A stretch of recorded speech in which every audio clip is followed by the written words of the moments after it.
Big boss షోలో ఓ psychology ఉంది. మన తెలుగులో బిగ్ బాస్ 2017లో ప్రారంభమై 7 సీజన్స్ పూర్తి చేసుకొని 8వ సీజన్ ని ప్రారంభించబోతోంది. ఎరిక్ ఆర్థర్ బ్లేర్ అనే బ్రిటిష్ రచయిత తన పెన్ నేమ్ జార్జ్ ఆర్వెల్ పేరుతో రచనలు రాస్తుంటాడు.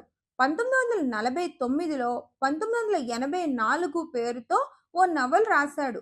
ఆ నవల్లో గవర్నమెంట్ మనుషులపై ఎక్కువగా నిఘా ఉంచి వారిని కంట్రోల్ చేయడానికి ట్రై చేస్తే వారి ప్రవర్తనలో వచ్చే మార్పుల గురించి రాశాడు. ఈ నవల ఆధారంగా అమెరికాలో బిగ్ బ్రదర్ పేరుతో ఓ టీవీ షోను స్టార్ట్ చేశారు.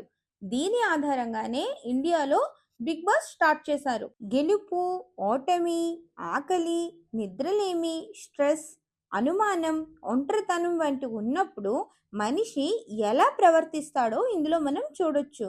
బిగ్ బాస్ లో కంటెస్టెంట్స్ అందరూ కూడా ఇవన్నీ ఫేస్ చేస్తారు.